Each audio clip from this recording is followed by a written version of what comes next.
Luke 13:10.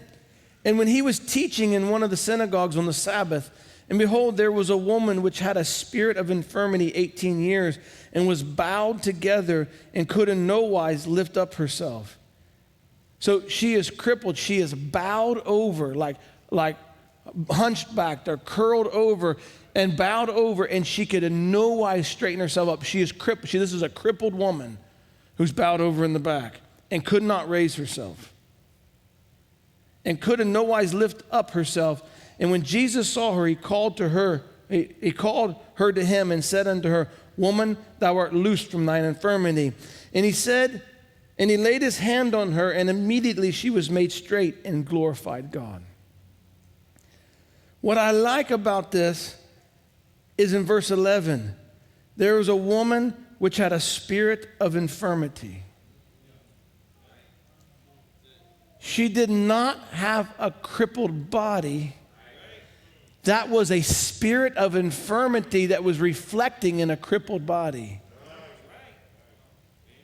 You understand? You understand what I'm trying to say?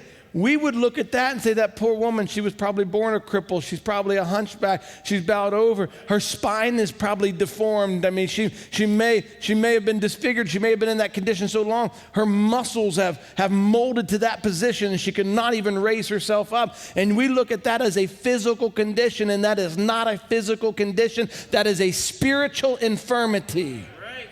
And I'll tell you why that is amazing. The reason that's amazing is because he hath made us kings and priests, and we're kings over a spiritual dominion, over a spiritual kingdom. We're spiritual kings and priests. And if that's a spiritual infirmity, we have the power in the spiritual realm to exercise our dominion as a king and a priest over the spiritual realm and cast that thing out and reject that and let it go and not worry about how the muscles will work and how the spine will come back. And it's not hopeless. It's not helpless. It's not, because there's kings and priests on this earth, spiritual kings and priests over a spiritual kingdom now, not will be, but he hath already made us kings and priests.